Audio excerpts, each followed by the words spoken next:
Okay, it's Father's Day 2016. Thought it'd be a good time for my father to talk about some of his life experiences. Well, who am I? What's my name? Uh,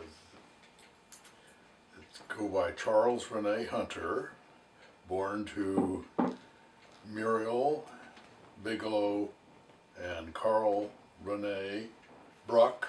Ah, so how come I'm Hunter and they're Brucks, or Bruck is in German. Well, they split up about when I was about two, maybe one, and they my mother remarried in 1934, I believe it was, so I'd be about three, and married Tom Hunter, and 12 years later, or when I was 12, I changed my name to his name. First name, Charles, has so many different names that you can go with. Charlie, I have one sister who calls me Charlie, one who calls me Char. Uh, my brother calls me Chuck generally. Um, Two of my boyhood friends call me Chaz. I've had people call me Carl. So, who am I? I don't know. Anyway, I was born in Berkeley, 1931, January 1931, and raised pretty much in Berkeley. We did live in San Francisco for 2 years and Stockton for one, but then primarily 963 Miller Avenue in Berkeley was my home. Went to Cragmont Elementary School, Garfield Junior High School, Berkeley High School. Joined the Navy to save the world from the North Koreans in 1950, and came back and went to Cal, graduated from Cal. What else do you need to know?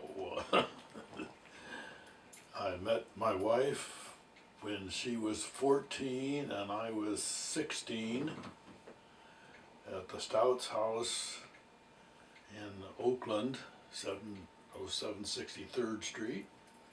And I knew right away that she was the girl for me. Just took me a long time to convince her. And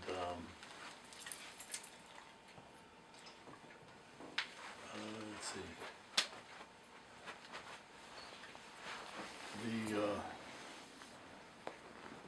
We got married June 29th, 1952, and went up to Whidbey Island, Washington for the rest of my naval career. And Michael was born up there and came home, and Stephen was born in Albany, and both of them were at my college graduation. So we had a different kind of college life than most people did. We were in a village with other married couples from the Korean War. And all my kids are baby boomers. I don't know if Margaret is a baby boomer or not. Born in 1964, 65, yeah. But the rest are definitely baby boomers. And don't know what else. What about your career? My career? Okay, well, I started off in the Navy as I really wanted to go into submarines, but I was too tall and I wore glasses and they wouldn't let both of those slide by. They give me a deferment on one, but not on both. So I went to Memphis, Tennessee, and qualified for a training devices man. And I taught pilots how to fly on instruments using a simulator. And simulators in those days were link trainers. And we did have an electronic trainer to help pilots drop sonobuoys searching for submarines, but it was run by vacuum tubes in those days. They didn't have such things as transistors, and it kept breaking down. It wasn't really very good. But link trainers were run by vacuum, and they worked very well. And teaching pilots to fly in instruments was a lot of fun, and so I decided I wanted to be a teacher. And I went to Cal, graduated. 1957, had to spend another 6 months in teacher's training. I'll wait until the clock finishes chiming 12 here.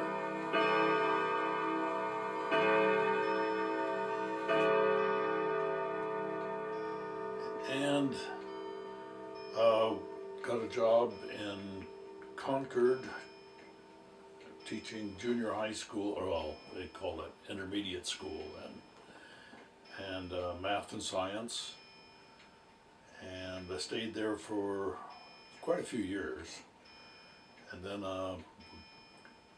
my brother-in-law heard about this program and the federal government had to teach Army brats.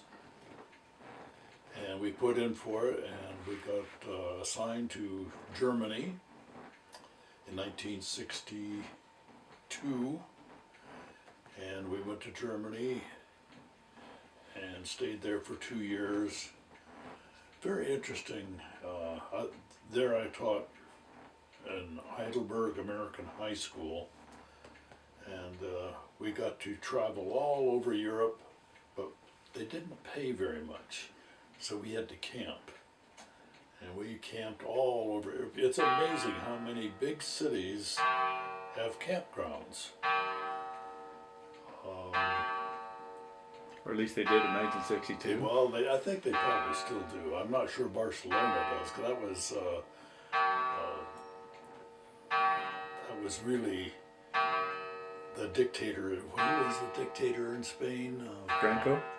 Franco, yeah. He really wanted to have tourists come there to Spain, and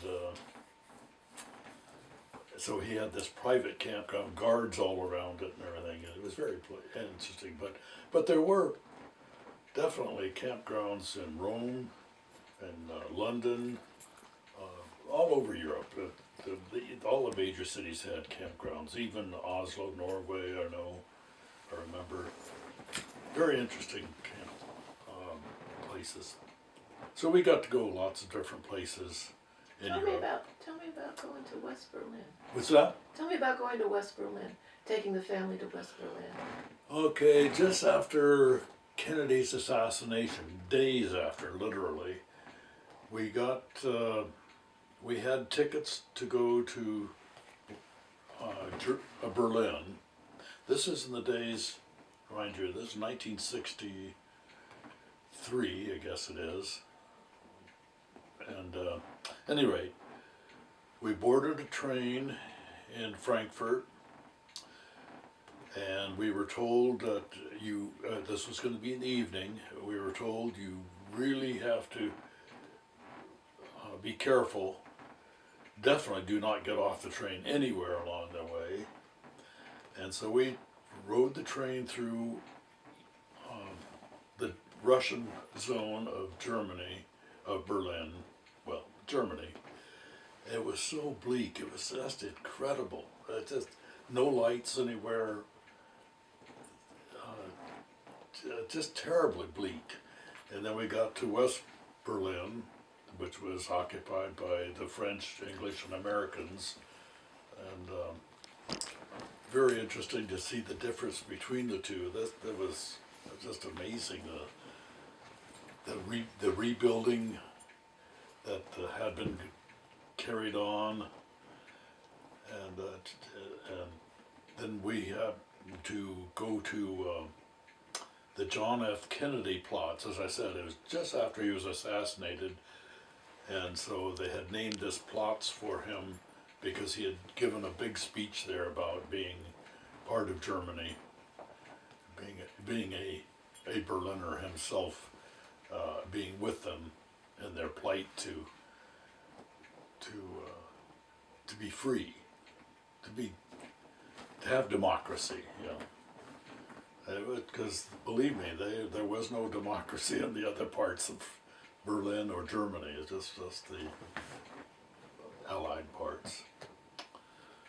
And we went to every country, almost every country at that time, except the ones that were controlled by Russia or the Soviet Union as it was then. What else would you like to know? Christmas. And Carolyn, well, I wish we had a videotape of her, because she's the one who really held the family together. When I was teaching, my salary wasn't all that great, and I had to supplement it with by working in the evenings. I chaperoned dances. I worked after school on the playgrounds. I taught driver's training.